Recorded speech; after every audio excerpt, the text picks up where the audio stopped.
All right, we're here at the World View Conference 2012 with Jose. Can you just share what you shared with Steve? Is that cool? Yeah, sure. I was born and raised in Puerto Rico, and I grew up in a Christian home. I come from a big legacy of ministers in my family. My dad, my uncles, my grandpas are all ministers, and so I was raised in a biblical teaching home. And as I started growing up, and I started to get more deep into secular studies, and I went to college, did my bachelor's in engineering, then went to UC Berkeley, did a master's in engineering, then went ahead and did an MBA, and did the whole secular training and everything. I started to drift from all the teachings and all the experiences that I was brought into because of the umbrella that I got raised with my family back at home. And suddenly I just hit a wall when I just was going through a lot of frustration where I don't really I couldn't know what was good and bad anymore. And it was at that point when I really understood that I gotta take control of my life. My parents are not there anymore to tell me what's good and bad.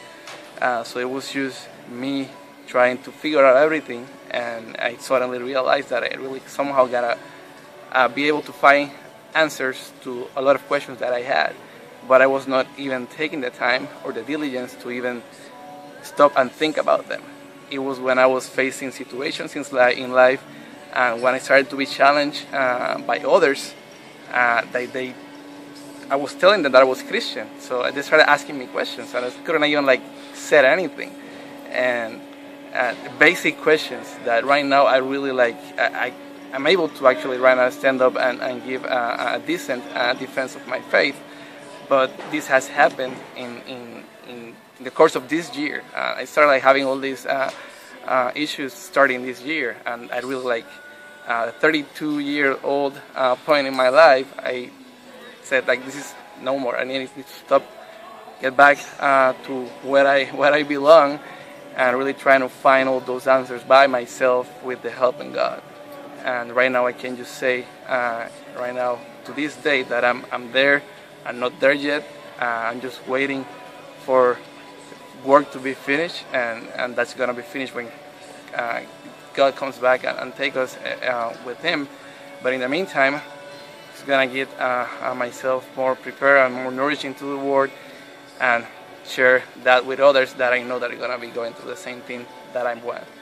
So right now I feel that the Lord is preparing me to go ahead and share a lot of the experiences that I'm going through, because they're relevant for me and going to be relevant for a lot of people that I'm sure are going through the same thing that I'm going.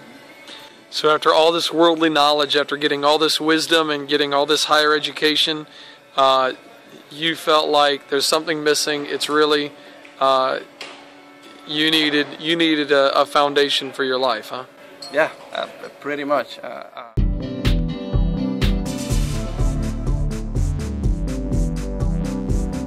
You can follow me on Twitter at twitter.com/Eric Hovind.